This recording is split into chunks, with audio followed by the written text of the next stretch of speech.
Peu de gens connaissent le rituel dont on va parler aujourd'hui. Pourtant, bien des maîtres spirituels, notamment en Inde, nous encouragent à le pratiquer, spécialement dans les sociétés modernes occidentales, quasiment déconnectées du cosmos et voguant vers un chaos incertain, fait de guerres entre humains et de pillage de la terre. Ce rituel a pour nom Havan et sous une forme plus sophistiquée, il va participer également à une cérémonie qui s'appelle le Yagna. Pour le moment, on va juste parler du Havan, rituel du feu sacré. Le Havan ou Homa est un rituel de feu sacré au cours duquel purification et offrande prennent place tandis que des mantras sont chantés. Le Havan est un acte sacré d'offrande au feu utilisé pour se connecter aux énergies divines, purifier l'espace, inviter des énergies bénéfiques dans la vie personnelle ou collective. Ce rituel nous vient du Tantra. Tantra qui est un système de connaissances et d'expériences visant à l'expansion de la conscience. Il vient du Tantra, mais il n'est pas spécifique au Tantra, car figure-toi qu'il existait dans quasiment toutes les anciennes civilisations qui peuplaient la Terre dans les temps vraiment reculés. Et donc, dans les grandes lignes, on va voir pourquoi il est si important de pratiquer le Havan dans les sociétés modernes. Là, on verra les lois du cosmos. On va voir ensuite comment un tel rituel peut apporter des solutions à tous les maux et même apporter la paix. Ici, on parlera du monde comme un miroir, des différents niveaux de conscience en lien avec les chakras, centres énergétiques. Et puis, en dernier lieu, on verra comment réaliser un Havan chez toi, avec tes amis, en famille, comme tu le souhaites et quand tu le souhaites. Et là, nous détaillerons la préparation d'un Havan avec tout le protocole et tu verras un Havan se dérouler sous tes yeux. Tout cela est résumé dans un document cadeau que tu pourras télécharger. Le lien est en description. Et donc, commençons par voir pourquoi il est si important de pratiquer le Havan dans nos sociétés modernes déconnectées du cosmos. Connais-tu les lois du cosmos ? Ces lois immuables qui ne sont pas créées par l'homme, mais qui existent depuis la nuit des temps. Ces lois, nous en sommes totalement déconnectés. En fait, nos sociétés modernes tournent exactement à l'envers des lois du cosmos. Nous voulons tout contrôler, nous voulons tout piller, nous voulons tout faire durer et nous voulons tout nous approprier. Nous sommes individualisés, séparés, en rivalité, en conflit et même en guerre. Et qui plus est, nous n'avons aucune conscience des conséquences de nos actions ou pensées. Alors, un petit aparté, quand je dis nous, ne le prends pas pour toi personnellement. Il ne s'agit pas de moi, toi, etc. Quand je dis nous, c'est les sociétés, c'est l'évolution de nos sociétés qui ont fait que nous en sommes arrivés là. Et je n'accuse personne, c'est juste un constat. Ok ? Alors pourquoi nous sommes à l'envers du cosmos ? La loi du karma, ou loi de cause à effet, nous enseigne que nos pensées, nos actions au présent façonnent le futur. Et de même, nous récoltons maintenant ce que nous avons semé jadis. Le cosmos nous dit aussi que nous sommes tous reliés, tous interconnectés. En conséquence, ce que nous faisons à autrui rejaillit sur tous, en bien ou en mal. Et puis, le cosmos nous dit encore que tout est impermanence, rien ne dure, tout est cyclique, naissance, création, sustentation, dissolution, destruction. Pour une nouvelle naissance, sustentation, destruction et ainsi de suite. Or nous voulons tout faire durer. Enfin, le dharma. Le dharma nous dit que chaque créature dans l'univers a un rôle à jouer. Un rôle grâce auquel l'univers est en cohésion. c'est le dharma. En fait, à notre époque, nous sommes à l'envers de toutes ces lois, nous sommes donc à l'envers du dharma. On appelle cela une époque adharmique. Et ce genre de situation ne peut pas durer, ne peut qu'aboutir à un chaos. C'est ce que nous vivons actuellement. Pourtant, nous pouvons faire quelque chose car la loi du karma nous enseigne que ce que je fais au présent aura des conséquences sur le futur.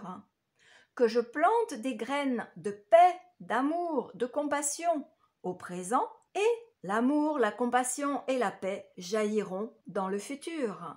Et donc, si je pratique le Havan maintenant, aujourd'hui, cela représente des graines de paix, des graines d'amour, des graines de bienveillance, de compassion, qui mûriront et qui fleuriront peut-être un jour. Et si je ne les vois pas, moi, personnellement, peu importe, je ne suis pas attachée au résultat. Et de cette façon-là, je suis dans le dharma. Je suis en accord avec moi-même, en accord avec l'univers. Et cet accord génère une paix intérieure qui se réverbère ou qui résonne à l'extérieur. Shanti.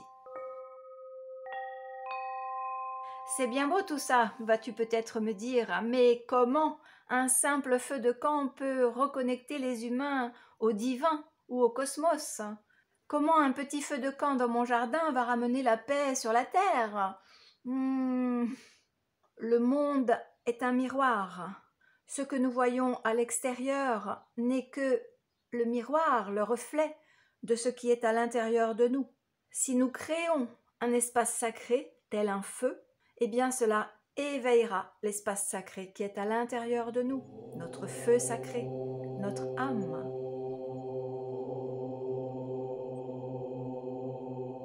Bien, mais en quoi ce genre d'expérience peut-elle apporter la paix dans le monde?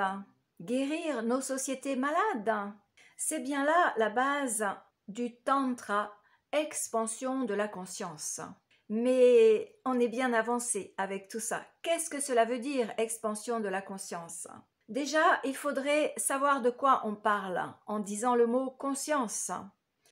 En fait, imagine dans tout l'espace mental dans lequel nous voyageons, disons, espace mental qui comporte nos pensées conscientes, nos mémoires, nos fonctionnements, etc., etc. Notre espace mental dans lequel bien des matières sont complètement inconscientes et inconnues de nous, eh bien au cœur de cet espace existe un espace comme un pinceau de lumière qu'on va appeler attention consciente, awareness en anglais. Ce pinceau de lumière éclaire un certain domaine de l'espace mental. Et on dira que l'espace éclairé par notre pinceau de conscience, c'est ce qui est conscient. En temps normal, notre pinceau de conscience, notre attention consciente, est relativement étroit et il est de relativement basse fréquence. Ce qui veut dire, tu vois le schéma que je te propose, dans ce schéma, on voit nos différents chakras posés le long de la colonne vertébrale. Notre pinceau de conscience, en temps, disons, normal, est en basse fréquence, relativement étroit, ce qui veut dire qu'il est dans les zones de chakras inférieurs. Le domaine de la sécurité, le domaine de la sexualité, du plaisir, de la reproduction, le domaine de la réalisation sociale, de l'ambition, et tout cela, bien évidemment, dans l'ego qui, justement, construit sa personnalité au niveau de ces trois premiers chakras. Donc, la conviction de l'être humain dans cette situation-là est d'être séparé des autres puisqu'il est tout seul dans son ego. Que l'on monte en vibration par des pratiques tantriques telles le Havan, et notre pinceau de conscience va non seulement monter le long des chakras, mais il va également s'élargir. On peut monter jusqu'au chakra du cœur, par exemple, Anahat, et là, on va ressentir une connexion innée, une connexion spontanée avec les autres qui deviennent mon frère, ma sœur. C'est le cas par exemple lorsqu'on chante tous ensemble, que ce soit dans un concert, que ce soit dans une pratique de yoga, que ce soit dans une église. On peut également monter jusqu'au niveau de la gorge, Vishuddhi, et là c'est la communication qui va s'ouvrir, la communication avec les autres va devenir fluide, facile. Au fur et à mesure de cette élévation de fréquence, notre faisceau s'élargit. Ça veut dire que le domaine dont on a conscience dans notre mental devient plus large. On prend conscience de choses qui nous étaient auparavant invisibles, comme des fonctionnements racines, comme des conditionnements, comme des émotions, des mémoires. Et puis bien sûr, on peut également monter jusqu'au niveau de la tête, milieu de la tête, Agya Chakra, qui est peut-être déjà éveillé grâce à la glande pinéale. De tout cela, nous reparlerons dans d'autres vidéos. Toujours est-il que, au fur et à mesure où on monte en vibration, notre pinceau de conscience s'élargit et les chakras s'alignent, les chakras s'harmonisent, ce qui veut dire qu'on aura une conscience du monde beaucoup plus aiguë, beaucoup plus juste, conscience des autres, les autres qui sont moi, qui ne sont pas séparés. Et peut-être un jour aurons-nous la chance d'avoir le dernier chakra au-dessus de la tête qui s'illuminera. Et là, c'est une connexion jusqu'au divin. Mais même sans aller jusque-là, une simple expérience de Havan peut ouvrir nos cœurs et faire sentir cette union entre tous les êtres. Alors, il devient impossible de faire du mal à qui que ce soit intentionnellement. Alors, les guerres disparaissent. Alors, c'est la paix. Shanti.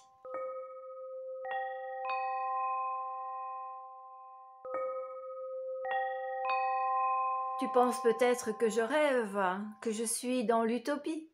Peu importe, à mon sens, c'est notre devoir d'aller dans ce sens.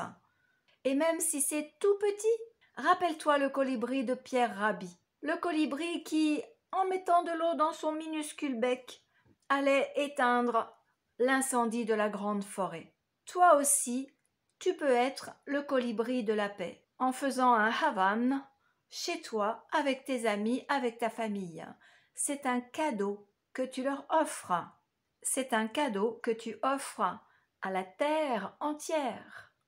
Et donc, avec ou sans feu, je te montre comment faire le havan chez toi.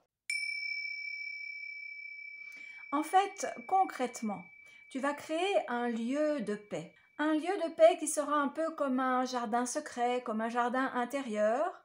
Tu laisses un espace pour le feu ou pour une bougie, parce que bien sûr, on ne peut pas faire du feu dans toutes les situations, notamment peut-être dans un appartement. Donc si tel est le cas, eh bien soit tu as une cheminée, soit tu as un poêle à bois, ou alors tout simplement une bougie. Et autour de cet espace, tu vas décorer avec ce que tu aimes, avec ce qui résonne pour toi, des fleurs, de l'encens, des statuettes, des images. Tu le décores comme si c'était un espace sacré. N'oublions pas que le Havan, qui fait partie du Tantra, fait partie aussi des pratiques de Bhakti Yoga, le yoga de l'amour inconditionnel. Et c'est aussi l'amour que l'on peut dédier à ce qui est supérieur, la foi, quel que soit le nom que tu donnes à ce concept. Dans cette optique, il est deux préparations qui demanderont un soin particulier. Cela si tu souhaites réaliser un havan dans la pure tradition et avec un vrai feu. Si tu ne peux pas le faire, ne t'inquiète pas, ça n'est pas grave, évidemment.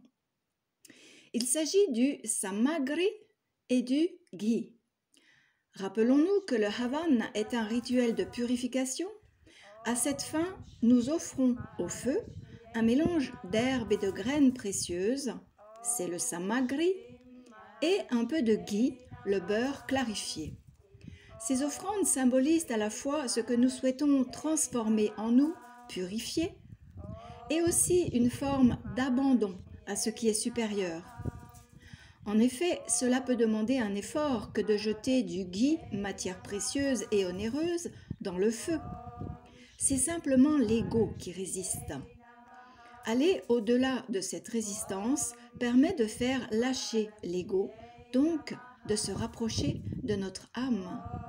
Pour la préparation du samagri, tu mélanges du riz à quelques herbes du jardin coupées menues, comme de la lavande, du romarin, et tu disposes le mélange dans de petits bols qui seront à portée de main des participants. Pour la préparation du ghee, le beurre clarifié, je te renvoie vers une vidéo dont le lien est en description. Et si tu as du ghee déjà disponible, tu le fais liquéfier à la chaleur tout simplement. Tu en verses, disons, l'équivalent d'une tasse à café dans un récipient approprié. Tu choisis également une cuillère qui ne craindra pas d'être approchée du feu. Et tu places tout cela près du koun, l'emplacement du feu. Un des participants, de préférence un peu expérimenté, sera désigné pour s'occuper du ghee. Une fois que tout est prêt, les participants s'installent, on peut distribuer une fiche pour les paroles des mantras. Quel mantra, pour qui, pourquoi, on en reparle dans un instant. Et puis, en répétant le mantra de Ganesh, propice au début de toute entreprise, on va procéder à l'allumage du feu. Cela peut prendre quelques minutes. On répète ce mantra de Ganesh, connu pour aider à la réalisation de nos projets en faisant disparaître les obstacles.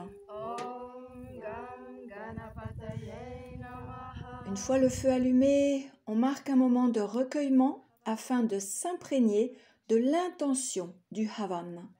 On appelle cela le Sankalpa ou souhait. Le guide énonce à voix haute le Sankalpa. Cela peut être d'apporter la santé, la prospérité, la paix à tous ou bien à des gens en particulier ou à d'autres créatures. Cela peut être de demander la force ou les moyens pour réaliser tel ou tel projet.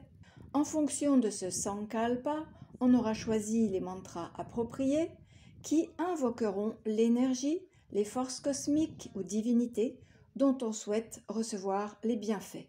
Dans le document que tu peux télécharger, tu as un aperçu des possibilités, choix de mantras en fonction de tes besoins.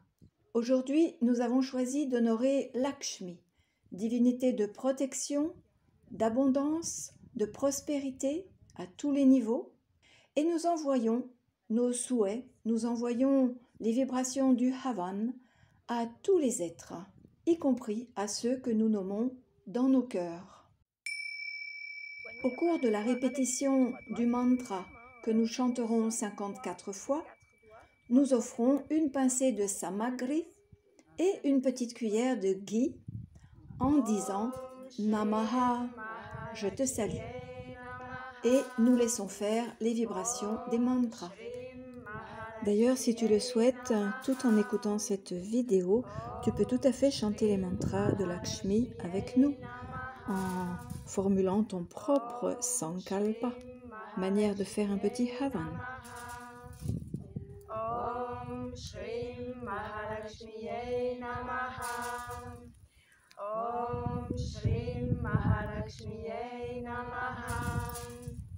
Om Shri Mahalakshmiye Namaha. Om Shri Mahalakshmiye Namaha. Om Shri Mahalakshmiye Namaha. Om Shri Mahalakshmiye Namaha. Om Shri Mahalakshmiye Namaha. Om Shri Mahalakshmiye Namaha. Om Shri Mahalakshmiye Namaha. Om Shri Mahalakshmiye Namaha. Om Shri Mahalakshmiye Namaha. Om Shri Mahalakshmiye Namaha. Om Shri Mahalakshmiye Namaha.